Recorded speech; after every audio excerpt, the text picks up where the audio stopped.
all the latest updates, please subscribe.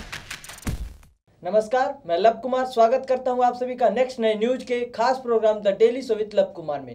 आज हम बात करने वाले हैं राष्ट्रपति चुनाव में जातिवाद को लेकर। जी हां, 4 दिन पहले ही सत्ताधारी पार्टी एनडीए ने अपना राष्ट्रपति उम्मीदवार रामनाथ कोविंद को ये कहकर उतारा कि वो दलित हैं, और कल विपक्षी पार्टी ने और यूपीए ने अपना कैंडिडेट भी एक दलित को उतारा है। जी हाँ, ये है मीरा कुमार जी। और उसके बाद ये चर्चा हो रही है कि क्या राष्ट्रपति चुनाव में भी जाति को इतनी अहमियत दी जा रही है। और भारत में ऐसा पहली बार हो रहा है कि जब एक ही बार में 2 दलित कैंडिडेट सामने आए हैं और इतनी बड़ी चुनाव होने की उम्मीद की जा रही है। और इसी को लेकर आज हमारे साथ बात करने के लिए यहाँ पे मौजूद हैं हमारे editorial head Edwin Aman ji और वरिष्ठ पत्रकार विनय गोयल जी। तो सबसे पहले मैं विनय गोयल जी से जानना चाहूँगा, सर क्या लगता है कि राष्ट्रपति चुनाव जो कि एक अहम चुनाव माना जाता है भारत में, उसमें भी अब जातिवाद लाया जा रहा है, सर ये कितना सही है? देखिए लव कुमार जी, इस समय जो राष्ट्रपति के चुनाव की बात आप कर रहे हैं, देश में नहीं पूरे विदेश, पूरे संसार में, पूरे सभी देशों में चर्चा का विषय बना हुआ है। हमारा जो राष्ट्रपति का चुनाव हो रहा है उसमें सबकी निगाहें इसी पर टिकी हैं कि ये निर्विरोध चुने जाते हैं या चुनाव होगा। जैसा कि आपने कहा जाति वाली बात तो बहुत पहले भी की जाती थी। आज से पहले जब के.आर. नारायणन जी को राष्ट्रपति, सर लेकिन मैं माफी चाहता हूँ, के.आर. नारायणन दलित थे लेकिन वो जाति के नाम पे नहीं आए थे कि दलित है इसलिए इनको राष्ट्रपति बना दिया जाए, या कोई मुस्लिम है इसलिए उनको राष्ट्रपति बना दिया जाए। ऐसा पहली बार हो रहा है। अमित शाह जी ने भाषण दिया था कि वो एक दलित समुदाय से आते हैं और उन्होंने दलितों के लिए काम किया, उसके बाद आगे बढ़कर यहाँ तक आए हैं। तो ये दलित वाला नाम, दलित होना राष्ट्रपति के लिए कितना? माफ कीजिएगा लव कुमार जी, जब के.आर. नारायणन का चुनाव हुआ, राष्ट्रपति बने थे, तब अमित शाह की कोई हैसियत नहीं थी। अमित शाह की जो हैसियत बनी है जब ये मुख्यमंत्री थे गुजरात के मोदी, और 2002 के बाद उनका जितना तेज़ी से कद बढ़ा है अमित शाह, तो अब जाके अमित शाह हुए हैं। और अमित शाह की बात को अब सुना जाता है, ना कि तब सुना जाता था। मैं अब बात कर रहा था कि के.आर. नारायणन की। के.आर. नारायणन ऐसे पर्सनैलिटी थे, जब कांग्रेस ने उनका नाम आगे किया था तब बीजेपी विपक्ष में थी, विपक्ष में होते हुए भी उन्होंने के.आर. नारायणन का समर्थन किया था। तो इसलिए निर्विरोध वो चुने गए थे। जैसे मेरा जाति वाली बात है, देखिए पॉलिटिक्स है, पॉलिटिक्स धीरे धीरे बहुत अपना स्तर खोती जा रही है।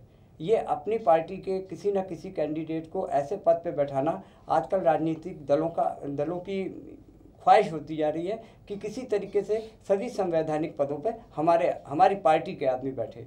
जैसे कि कोविंद जी के बारे में बात कर रहे हैं, कोविंद जी भी भाजपा के एक नेता रहे, बड़े नेता रहे, लेकिन लाइमलाइट में कभी नहीं रहे। बहुत ही सज्जन पुरुष हैं और अपने फील्ड में महारत हासिल है इनको।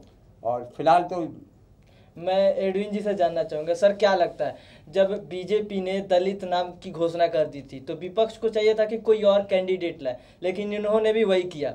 आप दलित उम्मीदवार लाए हो तो हम भी दलित उम्मीदवार ही लाएंगे, और इन्होंने मीरा कुमार का नाम आगे किया। सर ये कितना सही? नहीं ठीक है, विपक्ष में रहते हैं, मुझे इससे तकलीफ नहीं है कि उन्होंने मीरा कुमार का नाम सामने लेकर आए हैं। मुझे तकलीफ इस बात से है कि एक सर्वसम्मति से होना चाहिए तो कोई फैसला। देखिए अगर आप ऐसे आ रहे हैं, सत्ताधारी जो पार्टी बीजेपी है उसके पास देखेंगे तो टेक्निकल तौर पर वो कहीं ना कहीं राष्ट्रपति चुन लेंगे, क्योंकि जिस तरह की उनके पास वोट है वो लग रहा है कि वो चुन जाएंगे। लेकिन मैं लास्ट वाले प्रोग्राम में मैंने आपसे बात की थी तो मैंने यही बात कह रहा था कि देखिए चुनाव क्योंकि लोकतांत्रिक प्रक्रिया, इसमें अगर कोई व्यक्ति को चुनाव के लिए आप लेकर आए तो वो बुरा नहीं है। और उससे बड़ी बात कि सिर्फ दलित का नाम देकर आप, ऐसा नहीं है कि आप उस चीज़ को कोई छोटा आंक रहे हैं। देखिए दलित या कोई भी पुरुष या कोई भी शख्स अगर उस जगह पे बैठता है, या कोई भी महिला हमारे उस जगह पे जाकर बैठती है, तो ये ऐसा नहीं है कि ये किसी इंडिविजुअल के लिए है।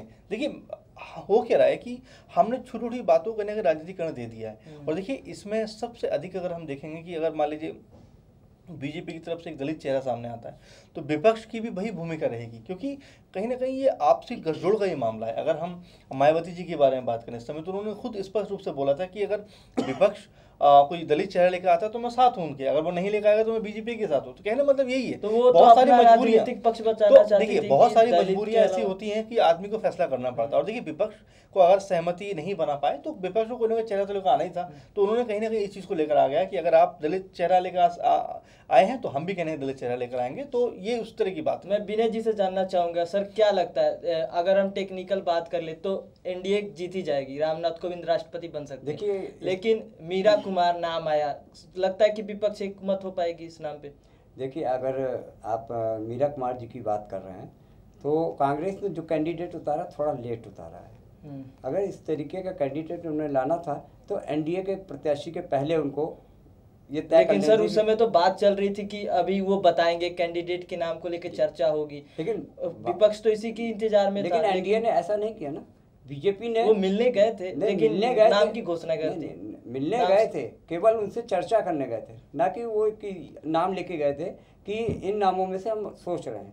लेकिन उन्होंने, चूंकि भाजपा और एनडीए को ये विश्वास था कि जिस नाम को वो आगे बढ़ाएंगे वो हमेशा की तरह जीत जाएगा, उनके पास वोटों की संख्या बहुत अच्छी है, इस वजह से उनको विपक्ष की चिंता नहीं थी। एक तरीके से कहें विपक्ष को इग्नोर कर रहे थे, ये कितना ही विरोध कर लेंगे हमारा कैंडिडेट तो जीत ही जाएगा, इसलिए उन्होंने कोई भी चर्चा नहीं की नाम पे और सीधे अपना प्रत्याशी घोषित कर दिया। सर राष्ट्रपति चुनाव में बिहार का नाम अभी जोरों शोरों से आने लगा है। रामनाथ कोविंद बिहार के राज्यपाल हैं, मीरा कुमार बिहार की वहाँ की रहने वाली हैं, और नीतीश कुमार कहीं ना कहीं इनके बीच में आ गए हैं, क्योंकि उन्होंने शुरू में तो बोला था कि विपक्ष की जब मीटिंग होगी उसके बाद सहमति बनेगी जिसके नाम को लेकर, लेकिन 2 दिन उन्होंने पहले ही घोषणा कर दिया कि वो समर्थन देंगे। तो सर ये कैसे, उनके पास कहीं ना कहीं दिक्कतें हो कई तरह की, एक तो राज्यपाल है वो। जी बिल्कुल, दिक्कत इसी तौर पे ये है कि लालू में नीतीश में कहीं ना कहीं कुछ मामलों के डिफरेंसेस हो गए और दिक्कत सबसे बड़ी यही हो सकती है। लेकिन देखिए, मैं तो यही सोच रहा हूँ कि जितना अच्छा हो सके सारी पार्टियां एक साथ आएँ और कोई भी एक चेहरा अगर जीत रहा है उसको जिताएं। लेकिन अब देखिए, विपक्ष जब चूंकि मीरा कुमार का नाम सामने ले आया तो ये फाइट तो होनी ही है और कोई भी एक चेहरा सामने आएगा। और एक बात और जान ले जी कि सिर्फ ये 2 नाम ही नहीं है राष्ट्रपति पद के लिए, अगर आप देखेंगे तो कई सारे नाम ऐसे हैं जो कि हम चर्चा नहीं कर पा रहे, क्योंकि इन 2 चेहरों को पार्टी के सपोर्ट है, इसलिए लोग ज़्यादा लाइमलाइट में। बहुत सारे लोग ऐसे हैं जो हर साल अपने पर्चे दाखिल करते हैं लेकिन उनका कोई गिनती नहीं हो पाती।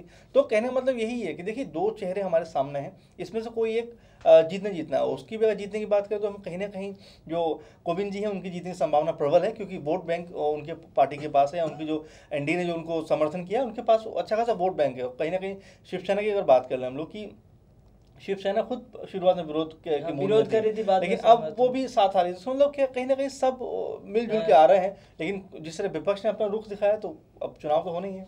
मैं आम आदमी पार्टी के रुख को लेकर जानना चाहता हूँ सर, कोई विपक्ष भी उनसे पूछने नहीं गया, नहीं वो मीटिंग में शामिल हुए, बीजेपी तो खैर उनसे पूछने वाली है नहीं। देखिए सर क्या लगता है, आम आदमी पार्टी चुनाव में हिस्सा लेगी या चुनाव से बाहर ही रहेगी? मेरा अपना नजरिया है कि आम आदमी पार्टी कांग्रेस और बीजेपी दोनों के निशाने पर रहती है, और दूसरी चीज़ें उनकी निगाह में आम आदमी पार्टी की कोई वक़्त नहीं है। उनके पास जब लाखों हजारों में वोट हैं और जीत रहा उनका प्रत्याशी, तो क्यों बीजेपी के लिए तो नहीं है, लेकिन कांग्रेस को यहाँ पे चाहिए था कि उनके पास समर्थन कम है, तो वो आम आदमी पार्टी से जाके बात कर सकते थे मीरा कुमार। देखिए, 9,500 वोट आम आदमी पार्टी के पास है, उनको मालूम है कि 9,500 वोट भी मिल गए तब भी उनका कैंडिडेट को कोई खास फायदा नहीं होने वाला है। तो और वैसे भी 36 का आंकड़ा है कांग्रेस और आम आदमी पार्टी का, तो मुझे नहीं लगता कि कांग्रेस जाने वाली है। सर क्या लगता है, आम आदमी पार्टी अलग से उम्मीदवार खड़ा कर सकती है? नहीं, मुझे या चुनाव से बाहर रहना चाहिए? नहीं, वो देखिए अलग मसला है, लेकिन कहीं ना कहीं अभी तक जब चर्चा नहीं हो रही है तो हो सकता है खामोशी इख्तियार की उन्होंने काम करना, वोट देने का काम वो कर देंगे, किसी को समर्थन करना ना करना दूसरे वाली बात है। क्योंकि सही बोला कि बहुत खास फर्क नहीं पड़ने वाला है, क्योंकि कहीं ना कहीं जो कोविंद जी हैं वो ज़्यादा आगे दिखाई दे रहे हैं, तो एक फॉर्मेलिटी है, उसको देख रहे हैं हम लोग उस नज़र से। लेकिन हाँ, मैं देखो फिर भी वही पहले वाली बात कर रहा, देखिए एक राष्ट्रपति का काम है राजनीतिक चीज़ों दूर रहकर देश की जो चीज़ें उसके पास आती हैं उनको एक नज़र डालना, उनके बारे में बताना। तो ये कोई एक विशेष पार्टी का नहीं है, मैं फिर ये कहूँगा ये एक देश का है। लेकिन जिस तरह से पूरा मामला उछाला जा रहा है कि दलित बनाम दलित और ये सब चीज़ें, तो मुझे ये लग रहा है कि शायद इस चीज़ में भी कहने के पॉलिटिक्स हावी हो गई है, यहाँ पर भी पॉलिटिक्स का बोलबाला हो गया है। मुझे कलाम जी का अभी भी याद आता है कि जब लोग सब सहमत एक साथ आते हैं कि भाई नहीं, एक ऐसा चेहरा है, या एक ये भी कारण हो सकता है कि कलाम जी पहले ऐसे मेरे ख्याल में है जो हाँ, राजनीति देखिए, के बैकग्राउंड से हाँ नहीं है। बिल्कुल, या तो एक कारण ये भी हुआ है मेरे और इस ख्याल बार में। उम्मीद की जा रही थी कि कोई ऐसा चेहरा आएगा जो राजनीतिक बैकग्राउंड से नहीं हो, लेकिन दोनों पार्टियों ने ही नहीं देखिए, वो बात तो खैर अपने हिसाब से अलग हो सकती है, लेकिन मैं ये सोच रहा हूँ कि कोई एक चेहरा ऐसा आना चाहिए था जो दोनों पार्टी समर्थन या दोनों जो पक्ष विपक्ष है वो दोनों समर्थन करते हैं उनको, लेकिन इसमें नाकाम रहे हैं दोनों ही तरफ से लोग। कि अगर कोई भी एक चेहरे के ऊपर बात करते, ऐसा विनय सर बता रहे थे कि उनके पास गए भी लेकिन कोई नाम उनके पास नहीं था और बिना नाम के वो पहुंच गए खाली समर्थन लेने, तो ये अजीब था थोड़ा सा। अगर आप नाम स्पष्ट करते तो हो सकता है कांग्रेस उस समय विपक्षी दल जो आपके साथ आते, लेकिन ये ओवरफ्लो की जो स्थिति थी उसने कहीं राष्ट्रपति के जैसे चुनाव को भी अखाड़े में तब्दील कर दिया। और कहीं ना कहीं इसका फायदा घाटा हुआ विपक्ष को। मैं कहूंगा कि अगर ये कांग्रेस, जब बीजेपी ने नाम घोषणा किया था उसके साथ ही अगर ये भी घोषणा कर देते तो शायद नीतीश कुमार का इनको साथ मिल सकता था उस समय, लेकिन अब इन्होंने घोषणा बोल दिया है कि हम एनडीए के साथ हैं, तो कहीं ना कहीं ये उनके लिए घाटा है। तो इस एपिसोड में फिलहाल इतना ही, हम जल्द लौटेंगे एक नए मुद्दे के साथ बात करने के लिए। तब तक दीजिए हमें इजाजत, नमस्कार।